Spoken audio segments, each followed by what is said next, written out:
All right, welcome, Coach Bluter. Would you like to give an opening statement, and then we will open it up for questions? Yeah, I'm glad to be in the NCAA Tournament again. I'm thrilled that it's here in Iowa City in Carver Hawkeye Arena. Our Hawk fans are amazing, selling this place out. We may be breaking our current NCAA record of attendance set in the first and second rounds, and I'm just thrilled that, the people that work here at Iowa, our administration, our facilities people have worked so hard to make this a great event. But, we're just excited. The lights are on, we're dancing, and we're having fun. All right, we'll open it up for questions for Coach Bluter.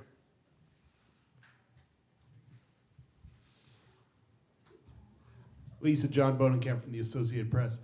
You talk about the sellout for tomorrow.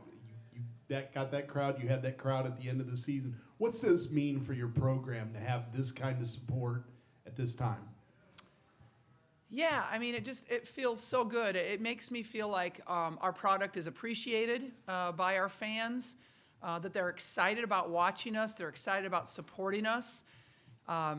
It doesn't happen everywhere. There's a lot of really good basketball teams across the country that don't get the support from their communities and from their state like we do. So we don't take it for granted. We appreciate it, and I think that's one of the things that makes this team so kind of lovable is that they do appreciate it. They, they work hard for that respect, but they also are very grateful and appreciate it, and they're amazing role models. So I'm excited about what this is doing for our program. It can only help with recruiting, continued fan support in the future. Kyle Huseman, Hawkeye Report. Lisa, we talked to you on Sunday right after the announcement. You didn't really know anything about Illinois State. Now that you've had time to go over their film, what are some of the challenges that you've seen with facing them? Really good defensive team. They play exclusively player-to-player defense. I know they're going to bring help on Monica, but they're just really do a good job. Juju does a great job of getting out and denying. I'm sure she's going to be on Caitlin. But a very, very good defensive team, and hang their hat on that. Coach Jeff Linder, Cedar Rapids Gazette. Speaking of defensive teams, that was one of the big storylines coming into the season. You gave up 80 a game last year. It's down to 70 this year. What has improved? You said at the beginning of the year was going to be some scheme things, some effort things. Mm-hmm. What's led to this improvement? I think it's a lot of things you just said, Jeff. Definitely, I think we made some schematical things that have helped us defensively. Also, I think the team has just understand the importance of it. We talked about how last year we got to the Sweet 16 with a really, really good offense, but a pretty poor defense. And if we want to go farther, which all of these women want to do, that we had to improve the defense. So it was buy-in. It was commitment by our coaches to continue to stress it all year long, and it was just buy-in by our players that they were going to put more effort into it. And there's a couple other things. I think we've taken care of the ball a little bit better that hasn't, given up easy baskets at the other end. So we're doing a little bit better job in those areas, but more than anything, it was a mentality of just wanting to be a better defensive team. All right, Susan right here in the front. Susan Harmon, Hawk Fanatic. With this kind of crowd, your kids have played in front of this sort of a thing, but a lot of the teams that are here really haven't. What can you sort of delineate as the difference for those teams? What will it take for them to adjust to this, or will it? No, I think it's harder to come into an environment that's pretty hostile and pretty loud and try to communicate. If you're not used to communicating with your team in that type of environment, it can be tough. If the team itself is not used to communicating with that, it can be hard, to hear your play calls, to communicate as a group. And also, it can get you down. With all these people, 15,000 people cheering against you or cheering for the Hawkeyes, I think that can be disheartening. It can kind of take the wind out of your sails a little bit. I think it can help us stay on a momentum, too. It can let us ride that momentum a little bit longer when you have crowds just giving you energy like this. So I think it's more also what it gives us versus what it takes away from them.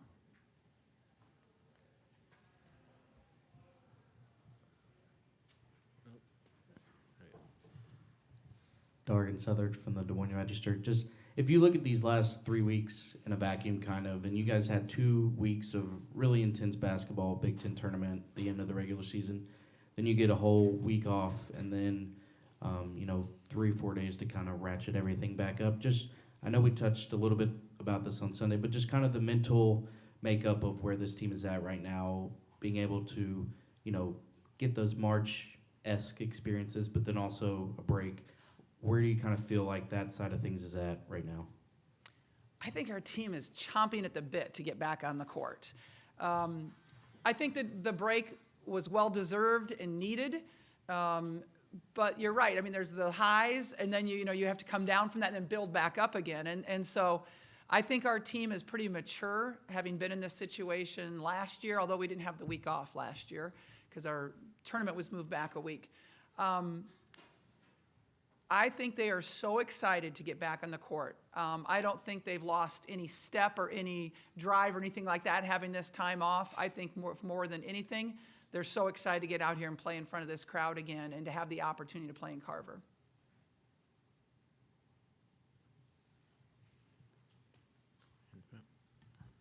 Susan Harmon, Hawk Fanatic.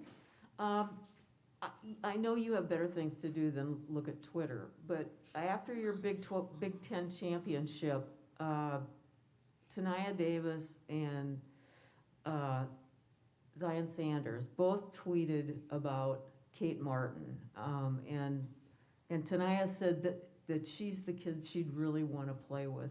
What do you take from that?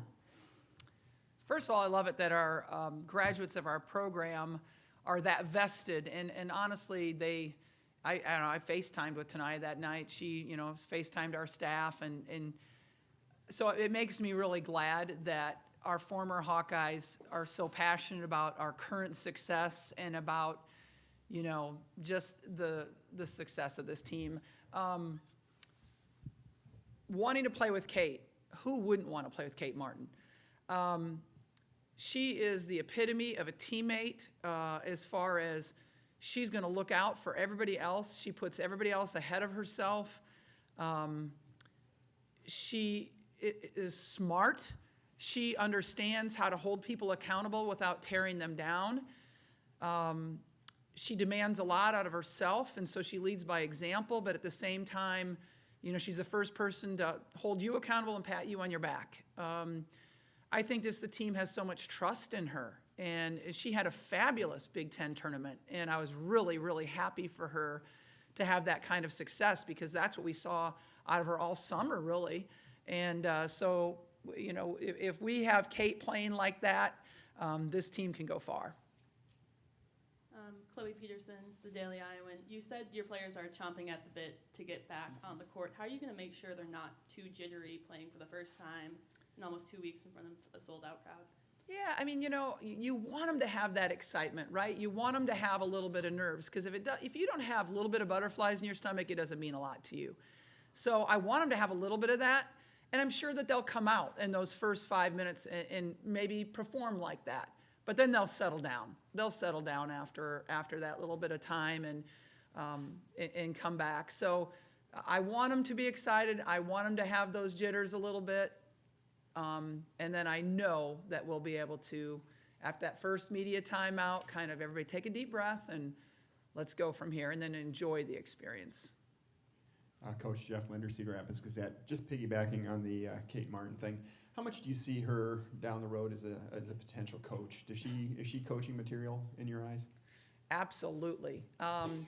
First of all, Kate comes from a coaching background. Her dad is the high school football coach.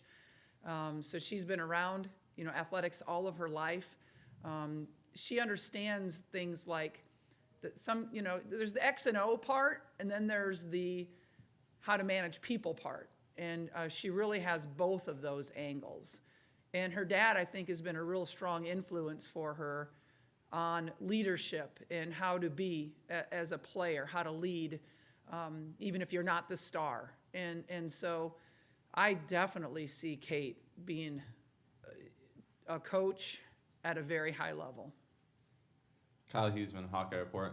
I looked at Illinois State there in the 300s in pace of play. How important is it for you guys to try to get out and run on them early in the game and try to get them at a tempo that they're not used to playing? Yeah, when you see somebody with a pace of play like that, and you look at their defensive numbers, that there's a, it contributes, right, to your defensive numbers. Just like when we play at a fast rate, we're going to give up more points too because there's more opportunities. So that hurts our defensive numbers a little bit. But we will absolutely get out and run because that's us, right? I mean, we're not going to change anything.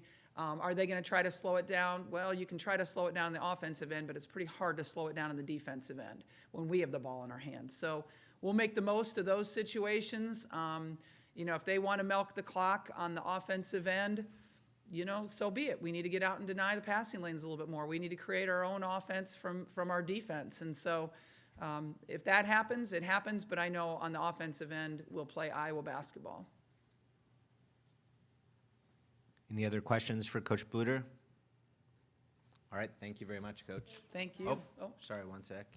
Oh, Jeb Beecham, Iowa's News Now. Obviously it's award season when it comes to All-American teams. Caitlin Clark, consensus All-American, but Monica Sonano finally, I guess, getting a little bit of that national recognition when it came to the honorable mention team. How big has she been, and is that kind of an award that you've kind of been waiting on maybe for her to the national media to see? And how big do Caitlin and Monica kind of feed off each other, and do you think that they would be having success alone as opposed to together? Have you seen their shirt that they created? So I think that kind of speaks for itself. I mean, they know they rely on each other. Caitlin knows that Monica's an assist waiting to happen. Monica knows Caitlin's going to give her the ball right where she needs it. I mean, they love playing together, and they rely on each other a lot. I was thrilled when I heard yesterday that Monica got honorable mention All-American. Do I believe she's top 10 in the country instead of top 15? Yes, I do. But I know it sometimes happens in steps. And, she leads the country in field goal percentage shooting. I mean, how can you not say she's one of the top 10 players in the country? But I'm thrilled that she was recognized by everybody that she's in the top 15 players. Sometimes people forget there's only 5 on the first and 5 on the second and 5 honorable mention. That's pretty special. And, I think she deserves it. I'm really, really glad to see nationally that people understand that and respect her for the player that she is. all right, let's try this again. Any other questions for Coach Bluter? All right, thank you, Thanks a Coach. lot. Let's go Hawks.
that will maybe alleviate some of the.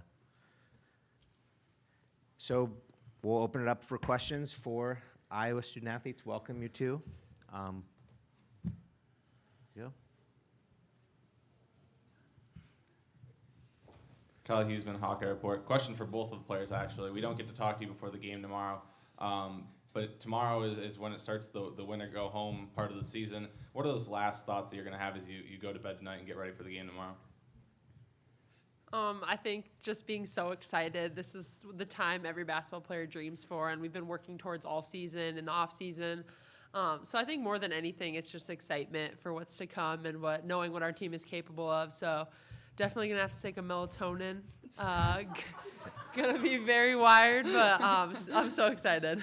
Yeah, I think I'm in the same boat. I'm just super excited. Obviously, you know, we get to sleep in our own beds tonight, which is really nice. A lot of teams don't get to do that, and we get to come and play in front of a sold-out Carver Hawkeye Arena tomorrow. So I might be in the same boat as Monica. I might need a few melatonin gummies, but no, I'm excited. It'll be good.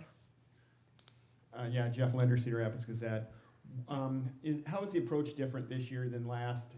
You're actually playing in front of people. You're not in the bubble. I mean, does that just kind of add to the excitement and the melatonin and all that? Yeah, no, I think it's awesome. Obviously, this is my first real March Madness experience, and this is what I grew up watching as a little kid. And you know, I was like just back at my apartment, and I had the games on. Like, this is my favorite month of the year. Like, I just love it. I love basketball. I always have growing up. This is what I really dreamed of, and we get to do it on our home court in front of a sold-out crowd. And I don't think we could really ask for anything better, honestly. Yeah, I mean, I've only had 1 year, freshman year, that was similar to this, and we actually went to Greensboro, so it's kind of coming full circle for me a little bit. But I think especially having Hawkeye fans and having it being sold out on top of that is just going to make this environment one of the best in March and one of the best in the country. So I think everybody's excited. I think, you got to be. It's such a fun time of year for every college athlete. So, yeah, I think we're all just really wired to go. John Bonenkamp, Associated Press, this is for both of you, and you've talked about the sellout. What does it mean to you to have, you had the sellout at the end of the season. This game's the sellout. What does that mean for you to get that kind of support at this point of the year?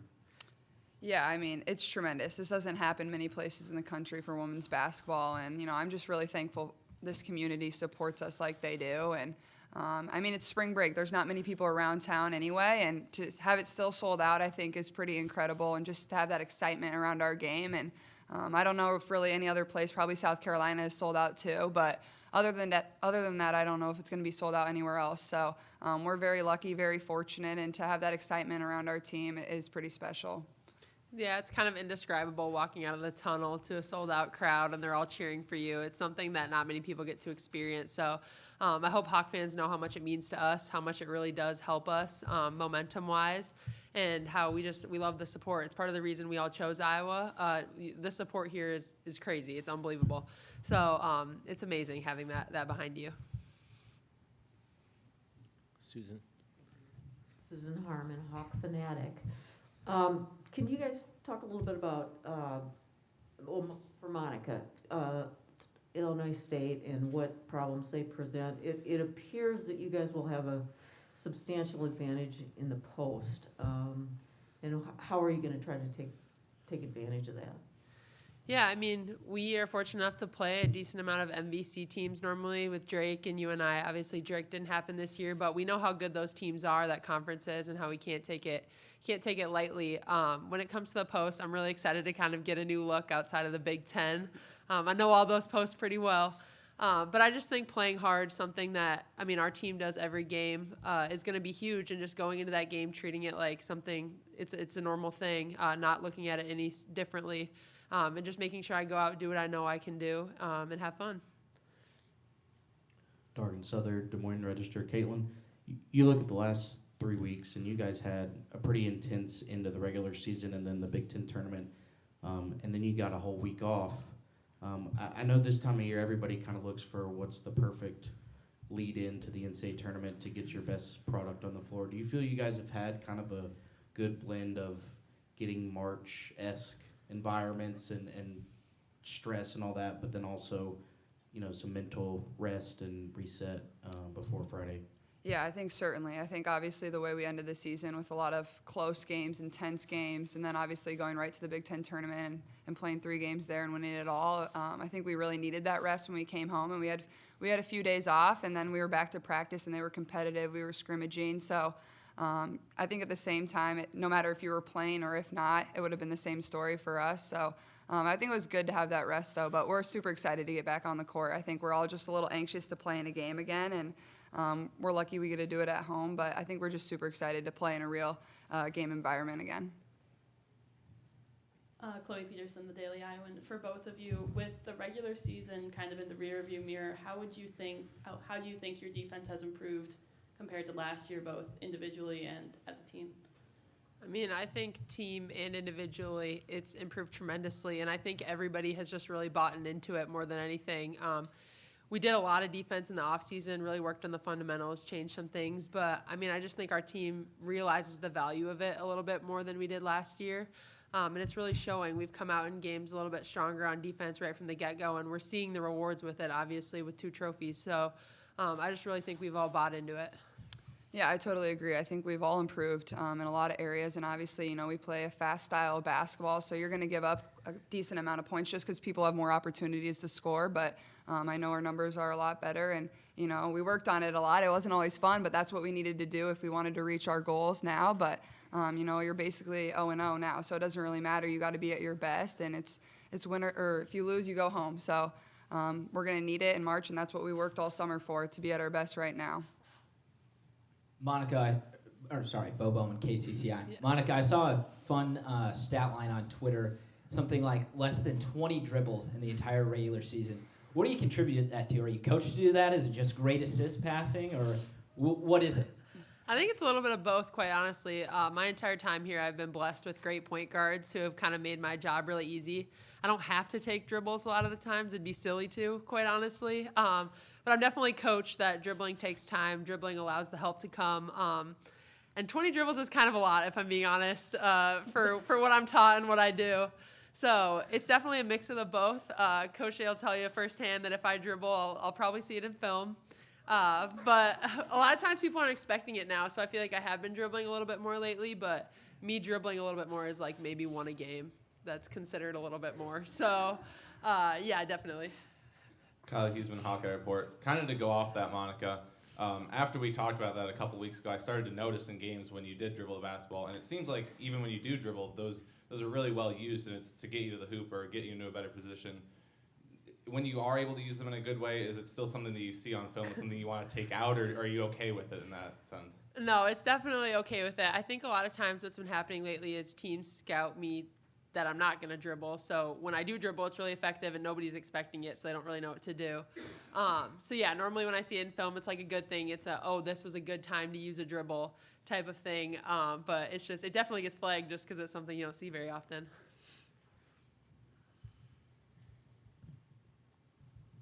Susan Harmon, Hawk Fanatic. You guys were kind of in the middle of January. You lost to IUPUI. You lost to Northwestern. It didn't look like there was a chance in heck that you were gonna be in a position to host. Were you thinking about that as you guys sort of rallied the troops and won some games there in February? Won a lot of games in February? Yeah, I think we were certainly thinking about that, and obviously we weren't at our best then, and then had to deal with injuries and COVID and things like that, but I don't think we ever hung our head or anything like that. I think we knew we had so many opportunities still in front of us, and we took full advantage of them, and now that's why we're on the 2 line, we're here hosting, and I think it's very deserved. We really just kept working hard and really just came back every single day. Even when we had a hard day the day before, we just came back to work because we still knew there were so many opportunities for us to succeed going forward. And, hosting is very important, and that's where we wanted to be, and we certainly earned it over the past month, really. Yeah, I mean, I totally agree with what Caitlin said. I think in the beginning of the season, we just weren't all clicking like we knew we could. We weren't playing our style of basketball like the way we knew we could and that we had been practicing. So definitely down the stretch, kind of figuring out what we needed to do, what was required of us to reach our goals that we've had for the whole season was huge. And I just think our team towards the end is peaking at the right time, and that's kind of exactly what every coach wants and every team wants is for every team to be playing their best basketball right now, and I think we're really doing that. Any other questions for the student athletes? Nope. This one can be for either of you two, Bo Bowman, KCCI. When Coach Bluter was out here, she talked about how a lot of former players have been really keeping up with the team, tweeting about them, obviously, FaceTiming Coach. What do you think that says about the program and just the culture she's built here at Iowa? Yeah, I mean, I know I've met some of my best friends. I FaceTime Kathleen, and it was 1 a.m. where she is, and she was so excited after one of our Indiana games. She was like, I don't know how I'm going to sleep. Like, I'm just so excited. I've talked to Megan. I've seen Tanai tweeting. I've talked to Z. These are just some lifelong relationships, and I think that's what makes this program so special is that it harbors these relationships and it harbors kind of the best culture possible. And it's great seeing Hawk fans keep in touch, and it just really makes me excited for my future with the Hawkeye program, just knowing that these relationships are kept forever and that you really are a Hawk for life. Yeah, I think certainly. I think that just speaks to the culture that Coach Bluter's created here. Like, people get so excited about our success we're having, even if they played 20 years ago. But I think Z, Lexi, Megan, hearing from them and their excitement around us in the Big Ten tournament at the end of the regular season really speaks to what Coach Bluter's built here. And, I mean, it's amazing. And to have that support like that, it's not like that everywhere else. And it's pretty special. Yeah, Jeff Linder, Cedar Rapids Gazette.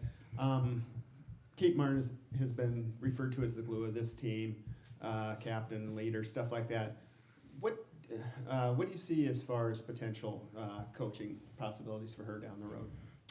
Absolutely. I think Kate would be a great coach.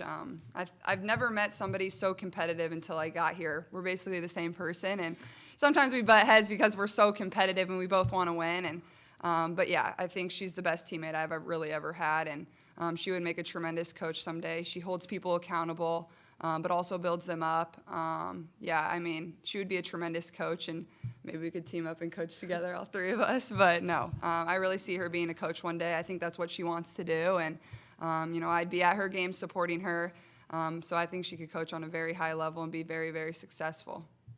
Yeah, I mean, I'm a little biased. She's my best friend. But I already told her my kids will play for Kate Martin. They don't really have a choice. I've never met somebody as smart with people. Like, good with them is one thing, but she's smart. She knows exactly what people need from her, what's going to get the most out of them. I mean, at this level, you kind of understand the X's and O's decently well. She takes it to the next level and just really, she has to play some seasons the 1 through the 5. Like, she just really knows every position and is so smart with it, but she really makes our team what we are now. We wouldn't be the team we are without her. She demands so much from us and is so kind and competitive, like Caitlin said, that she just really is the teammate you want on your team, and we're so lucky to have her.